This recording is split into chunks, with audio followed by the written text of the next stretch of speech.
안녕하세요. 멋진아재입니다.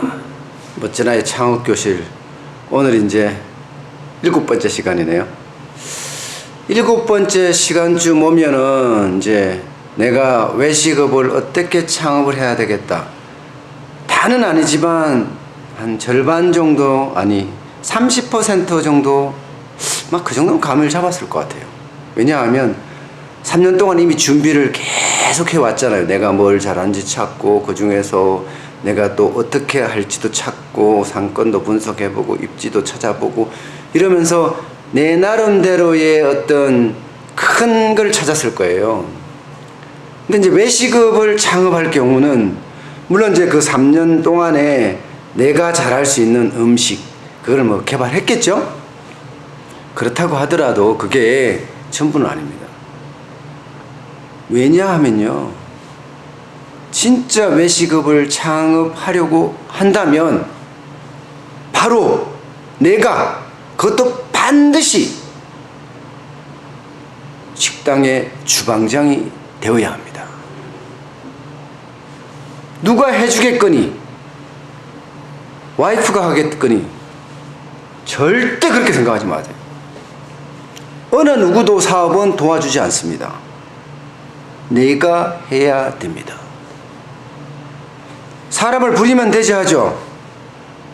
물론 그럴 수 있습니다.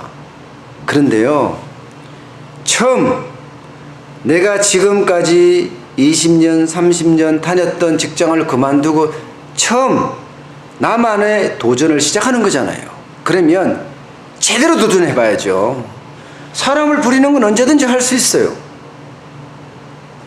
내가 그만큼 알고 있을 때 사람을 부리면 더 효과적으로 부릴 수가 있죠. 리더십이라는 건 그런 거거든요. 내가 잘할 줄 알아야 돼. 내가 늘 말하지만 CEO는 솔선수범이 기본입니다. 절대로 남한테 시킨다고 해서 그 사람은 앞에서는 하는 척 할지 모르지만 실제 그 이면을 보면요, 신용, 흉내만 내고 맙니다.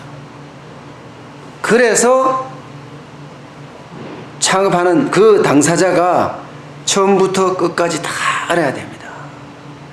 자, 내가 음식이 좋아서 외식업을 창업을 했다. 그러면요, 제대로 배워야 됩니다. 제대로. 식당이 주인이 돼야 되니까요. 저는요, 사실 먹는 건 잘 먹었어요. 나는 외식이 뭔지도 몰라요, 솔직히. 단지 제가 아는 거는요, 우리 어머니가 국밥을 맛있게 끓였다. 전 이거 하나는 압니다.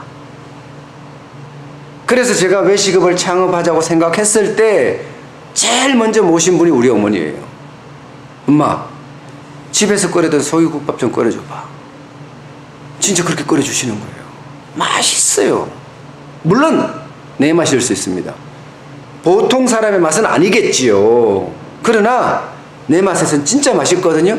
또 우리 집에 많은 사람들이 왔다 갔어요. 내 직원들도 왔다 가고, 또 내 동료들도 왔다 가고, 내 친구들. 이구동성으로 하는 말이 있습니다. 우리 엄마 음식은 맛있다.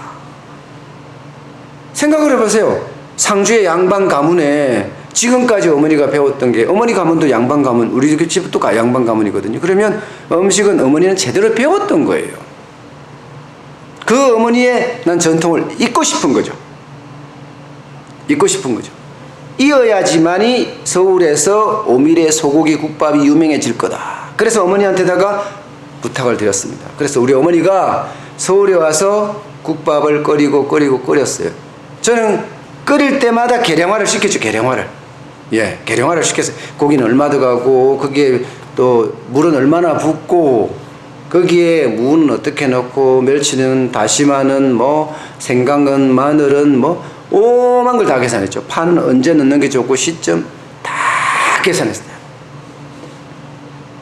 그러면서 나도 모르게 내가 음식을 만드는 전문가, 다시 말해서 셰프로 가는, 조금은 완전히는 아니지만 가는 길을 걷고 있더라고요. 와, 그 순간 저는, 야, 이거구나. 사실 저는 현장에서 깨달은 거예요. 사실은요, 내가 만약에 이걸 더 빨리 깨달았으면 2년 전, 3년 전, 3년 동안 창업 준비를 할 때 배웠겠죠. 저는 그걸 실수를 했거든요. 여러분들이 만약에 외식업을 하겠다! 반드시 식당의 주방장이 되십시오. 요즘 말로 셰프가 되십시오. 그래야지만이 음식도 내가 만들 수 있고, 매장도 내가 운영할 수 있고, 사업도 내가 운영할 수 있는 거예요. 그래야지 큰 일을 꿈꿀 수 있습니다. 지금 우리가 뭐 하고 있어요? 상권을 찾아서 그 안에 입지까지 찾았어요. 그죠? 그 다음에 뭘 하고 있죠? 입지를 잘 찾았다면 입지와 동시에 음식을 내 나름대로 어머니한테 내가 배웠던 것을 상품화, 메뉴 개발로 시켜야 되잖아요. 그때부터는 내 혼자 할 수가 없습니다. 가장 많이 하고 지금도 고생하는 집사람이에요. 내가 집에서 먹었던 것은 맛있는 소고기 국밥이었어요. 그것을 상품화해야 될 거 아니에요. 다시 말해서 모든 사람들이 맛있게 먹을 수 있게끔 만들어야 되잖아요. 나는 뭐 그 정도 능력밖에 안 되니까. 근데 다행히 집사람은 뭐 요리를 굉장히 좋아하고 잘 만듭니다. 게다가 요리사 자격증을 다 갖고 있어요. 한식도 갖고 있고요, 양식, 중식 다 갖고 있어요. 그러니까 요리에 어떤 나름대로의 어떤 셰프 마녀에 들어가 있는 거죠, 집사람은 이미.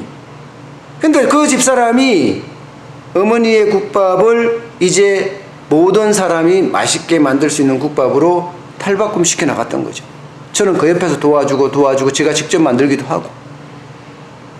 심지어는요, 국밥을 큰 솥에도 끓여보고요, 진짜 작은 데도 끓여보고 별 짓을 다 해봤습니다. 그러기를 진짜 농담 아니라 거의 1년 가까이 저도 했어요. 1년 가까이. 그래야지만이 제대로 된 국밥을 만들 수 있으니까. 게다가 집사람 없어도 만들 수 있어야 되잖아요. 그래서 저희 집들은 그렇습니다. 육수 만들고요, 그죠? 그러면서 고기 삶아놓고 고기 찢어놓고, 그죠? 그 다음에 양념 만들고, 양념도 얼큰 양념, 맑은 양념을 만드는 거예요. 게다가 파를 얼마나 넣으면 되지. 지금은 그렇습니다.